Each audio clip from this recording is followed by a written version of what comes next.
এখন আপনার যদি উচ্চ রক্তচাপের সমস্যা থাকে বা মাইগ্রেনের সমস্যা থাকে, তাহলে আপনি কপালভাতি ক্রিয়া তো অবশ্যই করবেন, কিন্তু করবেন কিভাবে? রিল্যাক্স এবং কমফোর্টেবল।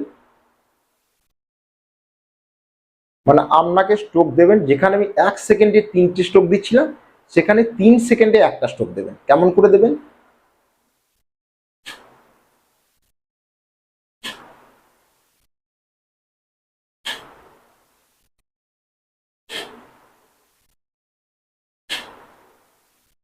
বোঝা গেছে? আপনি করে তো দেখুন। লোকে বলে দিল যে দুধ যদি খান, গায়ে দুধ খাওয়া, মোষের দুধ খাওয়া ঠিক নয়, দুধ খেলে ইনডাইজেশন হয়, পেটের সমস্যা হয়। আরে খেয়ে তো দেখতে হবে।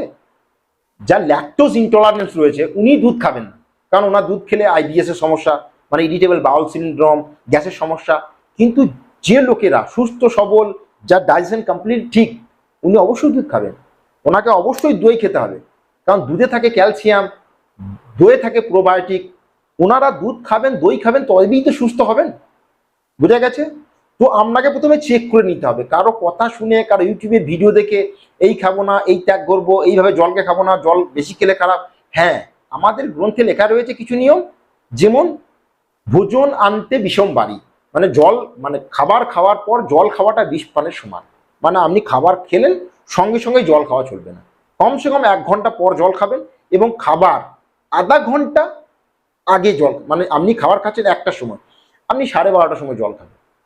আপনার 1টার সময় খাবার খাওয়া হলো, আপনি 2টোর সময় জল খাবেন। এটা নিয়ম। দাঁড়িয়ে দাঁড়িয়ে জল খেতে নেই। দাঁড়িয়ে দাঁড়িয়ে জল খেলে নি পেন হয়। এগুলো গ্রন্থের কথা, এইগুলোকে মেনে চলতে হবে, যেগুলো আগে থেকে লেখা রয়েছে। যদি আপনি আগে থেকে যা লেখা রয়েছে সেগুলো মেনে নাও চলেন, আপনি নিজেই বুঝতে পারবেন। আপনি খাবার খাওয়ার পর যদি সঙ্গে সঙ্গে জল খান, আপনার গ্যাসের সৃষ্টি হবে, আপনার অপচনের সৃষ্টি হবে, আপনার বদহজমের সৃষ্টি হবে। তো আপনি অটোমেটিকই বুঝতে পারবেন যে খাবার খাওয়া, জল খাওয়া চলবে না, বা দাঁড়িয়ে দাঁড়িয়ে জল খাওয়া চলবে না। সকালে খালি পেটে জল খাওয়া উচিত। অনেকে বলবেন খালি পেটে বেশি জল খাওয়া চলবে না। আপনি যখন রেগুলার প্র্যাকটিস করতে থাকবেন সকালে জল খাওয়া, আপনি নিজেই বুঝতে পারবেন যে সকালে এমটি স্টোমাকে জল খাওয়া ভালো। এগুলো এক্সপিরিয়েন্সের ফলে, রেগুলার প্র্যাকটিসের ফলেই আসবে। তো বোঝা গেছে কপালভাতি ক্রিয়া কেমন করে করতে হবে। এরপরে যেটা করতে হবে সেটা হচ্ছে অনুলোম বিলোম প্রাণায়াম। লেফট হাতের যে মুদ্রা, জ্ঞান মুদ্রা এবং চিন মুদ্রা, রাইট হাতের মুদ্রা হচ্ছে বিষ্ণু মুদ্রা। আপনি ছবিতে দেখে নিন। ছবিতে দেখানো হলে যদি বুঝতে না পারেন, তাহলে নর্মালি থাম দিয়ে রাইট হোলকে বন্ধ করবেন এবং ইন্ডেক্স ফিঙ্গার দিয়ে লেফট হোলকে বন্ধ করবেন। বোঝা গেছে? এবার নিয়ম হচ্ছে প্রত্যেকবার লেফট দিয়ে নিতে হবে এবং রাইট দিয়ে ছাড়তে হবে। রাইট দিয়ে ছাড়া হলো, ফির সে যেদিকে ছাড়লাম, মানে রাইট দিয়ে নিয়ে ফির লেফট দিয়ে ছাড়তে হবে।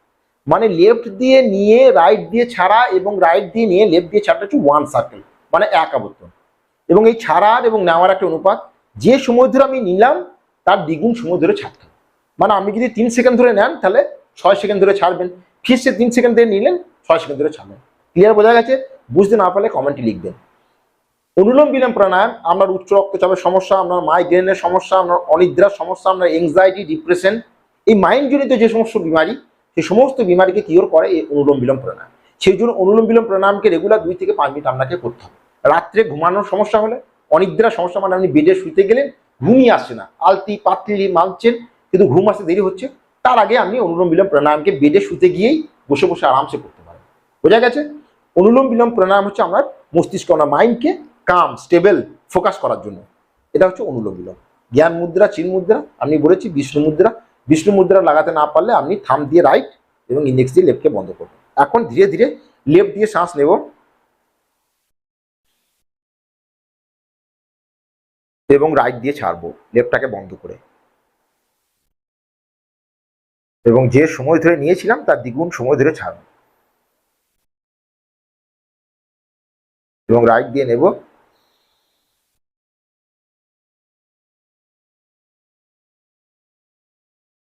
এবং লেফট দিয়ে ছাড়বো।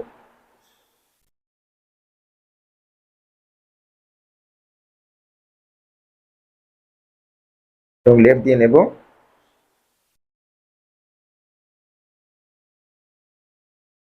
এবং রাইট দিয়ে ছাড়বো।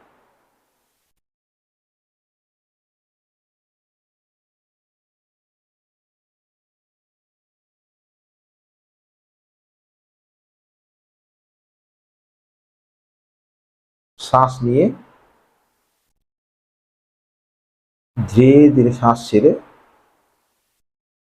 রিল্যাক্স এবং কমফোর্টেবল। তো বোঝা গেছে? এরপর আপনাকে যেটা করতে হবে সেটা হচ্ছে চন্দ্রভেদী প্রাণায়াম। অনেকেই কমেন্টে জিজ্ঞেস করেছেন যে চন্দ্রভেদী প্রাণায়ামকে কি লেপ দিয়ে নিয়ে রাইট দিয়ে ছাড়তে হয় না লেপ দিয়ে নিয়ে লেপ দিয়ে ছাড়তে হয়? আমি আগেও বলেছি আমাদের নাকে দুটো হোল। দেখুন, যিনি বানিয়েছেন আমাদেরকে, ঈশ্বর, আল্লাহ, ভগবান, গড, আপনি যাই বলেন, যিনি বানিয়েছেন তিনি নাকে কিন্তু দুটো হোল দিয়েছেন। সব জায়গায় একটা ছিদ্র, মুখ একটা ছিদ্র, সমস্ত জায়গায় একটা একটা করে ছিদ্র, কিন্তু নাকে কিন্তু দুটো হোল। নিশ্চয়ই কিছু না কিছু কারণ তো রয়েছে, সেই জন্যই দুটো হোল। এবার কারণ যেটা সেটা একটু হালকা এক্সপ্লেন করছি। রাইট যে ছিদ্র এটাকে বলা হয় সূর্য স্বর, মানে রাইট ছিদ্র অ্যাক্টিভ, মানে আপনি কিন্তু বিলকুল তেজি, মানে সূর্য স্বরের সময় অ্যাক্টিভ রয়েছে। লেফট স্বর অ্যাক্টিভ, মানে এটাকে বলা হয় চন্দ্র স্বর। চন্দ্র স্বর অ্যাক্টিভ মানে আপনি কাম, শীতল, মানে চন্দ্র মুন একদম শীতল, মানে একদম কাম, স্টেবল।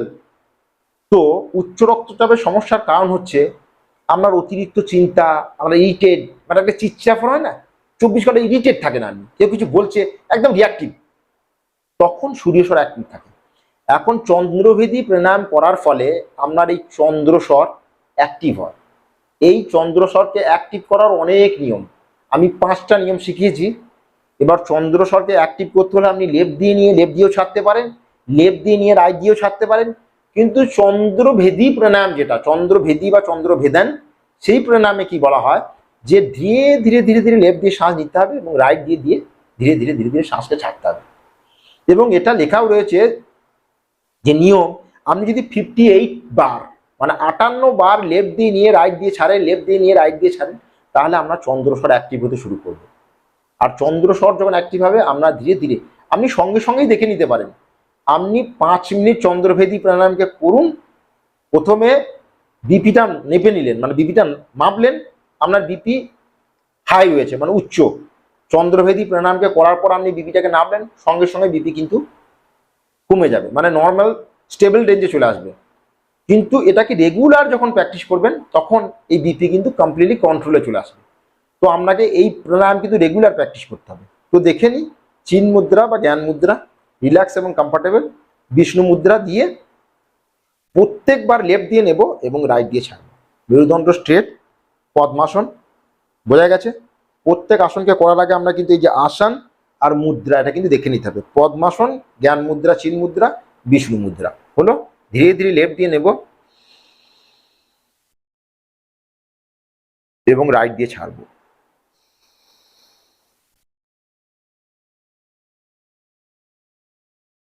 फिर से लेफ्ट দিয়ে নেব এবং রাইট দিয়ে ছাড়বো।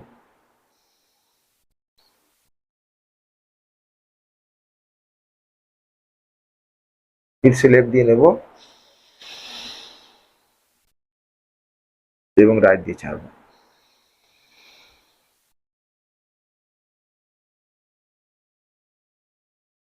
এবং শ্বাস নিয়ে শ্বাস ছেড়ে রিল্যাক্স।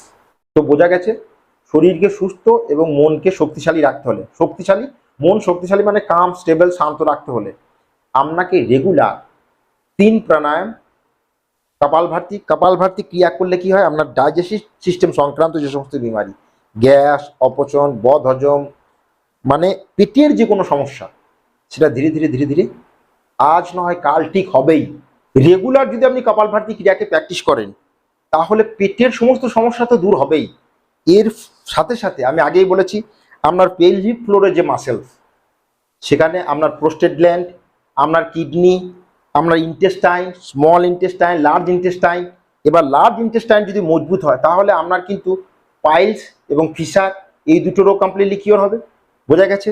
এবং এর সাথে সাথে আপনার প্যানক্রিয়াস অ্যাক্টিভ হতে থাকবে, এর ফলে আপনার ডায়াবেটিসের সমস্যা দূর হবে।